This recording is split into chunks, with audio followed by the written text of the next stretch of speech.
Então vamos lá? Bom, nesse vídeo eu vou ensinar um jeito sujo de você escolher as melhores ações do mercado brasileiro sem ter trabalho nenhum. Você vai utilizar o trabalho dos outros para você. Primeira coisa, eu vou te explicar o que a gente quer dizer com boas empresas, que eu acho que isso é essencial, assim. Quando a gente está falando de boas empresas, a gente pode partir de alguns conceitos mais filosóficos do que é uma boa empresa. Porque, por exemplo, se a gente voltar nos anos de história, a Amazon era uma boa empresa? Não necessariamente, né? Por que a Amazon não era uma boa empresa, Raul? A Amazon, apesar de ser uma empresa hoje gigantesca, se você voltar lá para os anos 2000, por exemplo, quando a Amazon deveria ser considerada uma empresa promissora, você vai perceber o óbvio, né? A Amazon tinha ali, olha aqui, eu peguei aqui e selecionei os anos de 2000 até 2024, você percebe ali que a Amazon chegou a ter 1 bilhão de prejuízo no único ano, depois teve 500 milhões de prejuízo, depois 150 milhões de prejuízo, depois teve um pequeno lucro, e aí sim ela vai crescendo esse lucro até ela se transformar nessa grande potência que é agora, né? Então naquele período lá atrás, algumas pessoas poderiam dizer, Raul, mas obviamente quando a gente olha em retrospecto para a Amazon, ela se tornaria esse império, né? Dá para saber,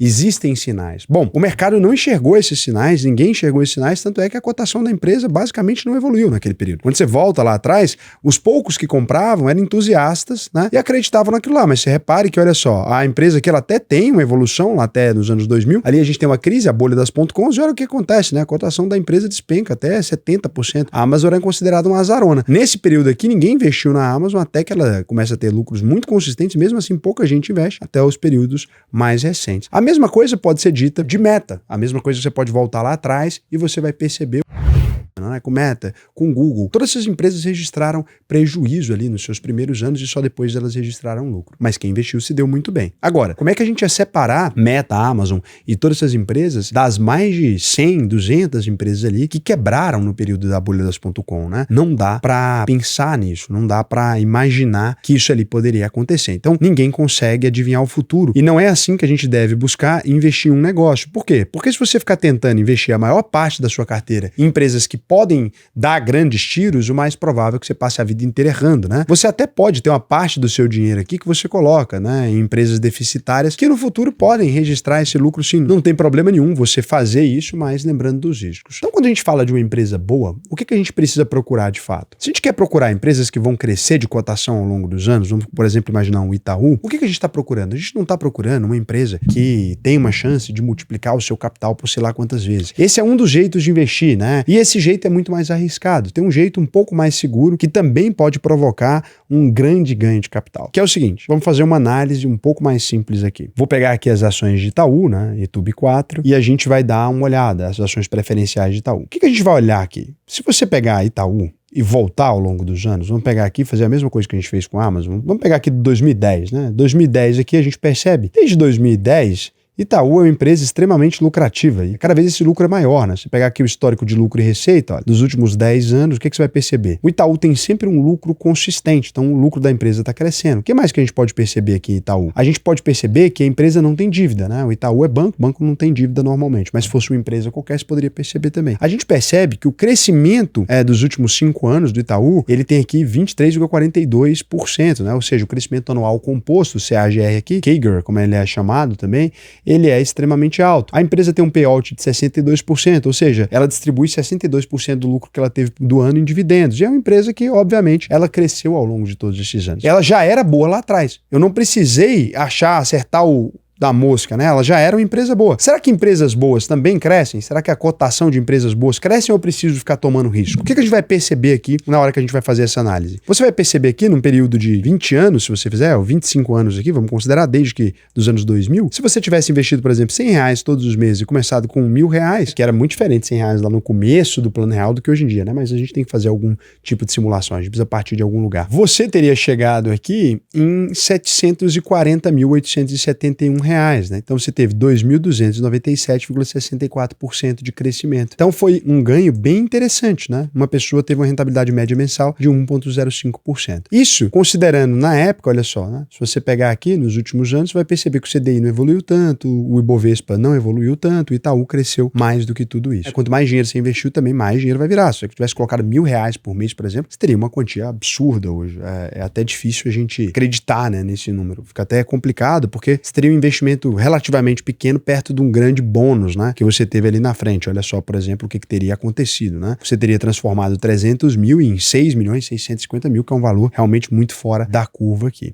Agora, Raul, eu vou precisar ficar fazendo análise, abrindo cada empresa e etc. Para a sua sorte, tem um camarada amigo nosso aí, chamado Raul Sena, que ele teve uma ideia de criar um ETF chamado AVP11. Eu não vou te mandar investir no ETF não, fica tranquilo. Pera aí que eu vou te explicar como que me rouba. É isso que eu quero te ensinar aqui, porque eu acho que isso vai te ajudar bastante. O que é um ETF, tá? A primeira coisa que você precisa entender. Um ETF é uma cesta de ações criada a partir de alguma metodologia. Então eu posso dizer assim, eu vou criar um ETF que investe em todas as empresas americanas que produzem armas. Existe esse ETF lá fora. Então você tem um ETF nos Estados Unidos, por exemplo, de uma empresa de armas, mas esse ETF vai ser chamado, por exemplo, de GUN, ou alguma coisa desse jeito. Esse aqui, por exemplo, é focado só em setores de defesa. E aí o que esse ETF faz? Ele compra várias empresas aqui, várias empresas envolvidas em setores de defesa aqui. É um ETF para quem gosta de expor nesse tipo de alocação. Só que isso lá nos Estados Unidos é muito comum porque você tem mais de 4.200 empresas. No Brasil, a gente não tem ETFs tão temáticos, mesmo porque a gente não tem tantas empresas, né? Se fosse fazer um ETF de armas, teria uma, Taurus, né? Se fosse fazer um ETF de cerveja,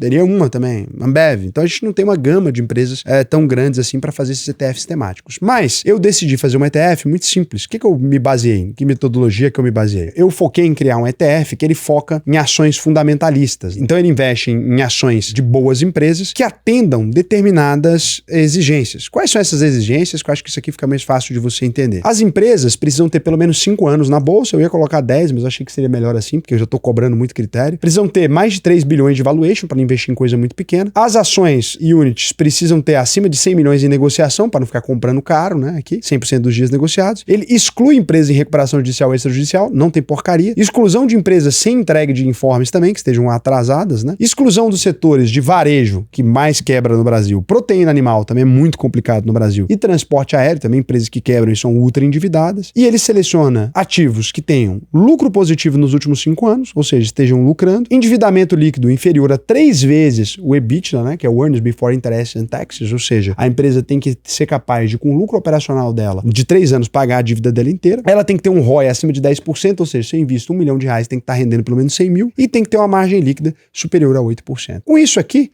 a gente criou uma seleção de ativos. Olha que legal. Então aqui você tem todos os ativos aqui, Itaú, Bradesco, etc., Ambev, todas essas empresas. Quando você comprou uma única cota de AVP11, você está levando tudo isso aqui. Agora, não, nesse caso, eu não quero te dar esse dinheiro. Você vai ter que me pagar. Para você comprar isso aqui, você tem que me pagar 0,49% de todo o patrimônio que você tem ali dentro. É baratinho. Tá, mas não precisa. Vamos supor, não quero ter todos esses bancos, etc. O que eu posso utilizar? Você pode utilizar essa lista aqui como uma lista para você pesquisar a empresa. Todas as empresas que estão nessa lista aqui, inevitavelmente elas serão boas empresas. Pode pegar qualquer uma. Vamos pegar aqui? Vou pegar Caixa Seguridade, por exemplo. Pegar aqui, CXE. Pode pesquisar, CXSE. Então vou pegar aqui Caixa Seguridade. O que eu vou descobrir? Que muito provavelmente é uma empresa lá. Tá aqui já verdinha, na analítica a gente já cadastra isso para você. A empresa é lucrativa, lucros consistentes, a maior parte dos anos, né? Nos últimos 5 anos tranquila, porque ela não existia há 10. Todos os anos que ela existe, ela lucrou.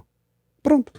Então, assim, que trabalho você vai ter, né? Só vir aqui selecionar quais ações você quer dessa lista ali. Se você é um iniciante, ou mesmo se você é avançado, está querendo economizar tempo, essa é uma excelente forma de você começar. É uma excelente forma mesmo, porque você vai vir aqui, ó lá, você olha a empresa, lucrativa, né? Últimos 5 anos, mesma coisa. Muito lucro, empresas muito interessantes. Daí você pode ficar atento se elas estão baratas, estão caras, né? Pode comparar com o PVP, pode comparar com o PL, o lucro por ação, pode comparar tudo. Mas aqui, de graça, você escreve a VP11, vai lá e copia a nossa carteira, pega um pedaço aqui. Não faz sentido você comprar tudo isso aqui sozinho, senão sua declaração de IR vai ficar horrível. Mas para você selecionar 5, 10 ações, para você melhorar a sua carteira utilizando isso aqui, vai fazer todo o sentido, porque você já tem uma equipe de analistas que foi lá e criou um índice, fez tudo isso aqui para selecionar as melhores empresas. Você não tem trabalho algum de fazer isso aqui. Claro, você vai lá comprar a cota, vou pagar R$110, eu tô aqui. Sim, mas aí você vai falar, eu não quero ETF, eu quero investir eu mesmo e tal. Tudo bem, então vai lá e me rouba. Pega a metodologia e usa para você. Eu acho que é isso que é interessante, né? A gente fazer uma coisa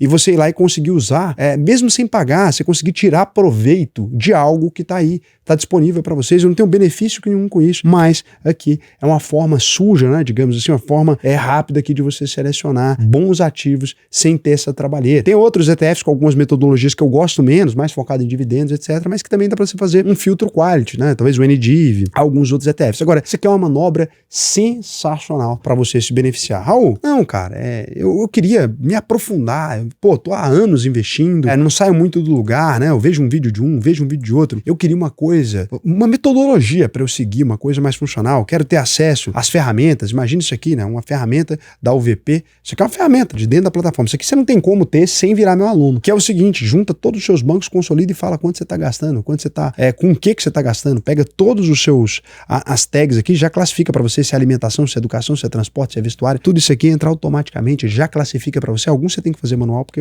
a IA às vezes é meio burrinha, né, mas isso aqui já é uma mão na roda, faz sobrar mais dinheiro no seu bolso, isso aqui é da UVP, coisa que a gente fez para vocês, né, ou por exemplo, você vai ter acesso ao nosso sistema de carteira, que você vai falar, o que tá barato no momento, o que não tá em relação ao meu preço, eu coloco aqui que eu vou investir 5 mil, ele já me fala com base na minha carteira, olha Raul, beleza, você pode investir aqui em ações nacionais, renda fixa, que é o que tá desequilibrado na sua carteira, ou não, pode comprar uma criptomoeda, o sistema faz isso automaticamente, ou o PR, que entende a minha idade, entende o que eu tô buscando, automaticamente, olha quanto sistema tem dentro da UVP, isso aqui eu tô mostrando um pedaço para vocês, tá? Ele entende o que eu tô procurando aqui, o que eu preciso, e ele vai dizer para mim como que eu tenho que alocar, onde, qual país, de que jeito que eu tenho que alocar com base no meu estilo. Olha que loucura isso. Eu quero financiar uma casa, o cara vai lá, digita que queria financiar uma casa, a gente vai pegar para ele, só para os alunos isso é feito, a gente tem uma pessoa que vai cotar em todos os bancos aqui e vai dar para ela o melhor financiamento imobiliário que ela vai ter para comprar uma casa, por exemplo. Você economiza milhares de reais, centenas de milhares de reais. Tudo isso aqui são sistemas da UVP. Então a UVP vai muito além de ser uma escolinha de investimento. É por isso que a gente fala lá do compromisso da UVP. Entrou na UVP, não aprendeu a investir, eu devolvo 100% do seu dinheiro. Como que não devolve, né? Um sistema desse aqui, quem é que não vai querer isso aqui? Não, Raul, eu entrei lá, vou querer sair. Vai querer sair para quê?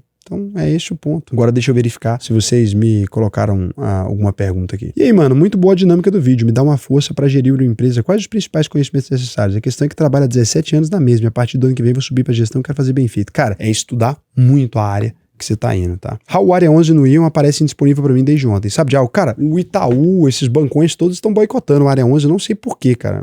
Tem alguma questão tributária que eles querem recolher um imposto a mais, parece, do governo. Eu não sei muito o que tá acontecendo, sinceramente. Raul, sei que já tem vídeo sobre o assunto, mas isso aí, notícia sobre a venda do Master e o Bank, vai fazer algum sobre essa pauta? Cara, não tem venda, né? O banco entrou em liquidação, só se acontecer alguma coisa extraordinária aí, mas até o presente momento é basicamente isso mesmo. Beleza? Beijão, até o próximo vídeo.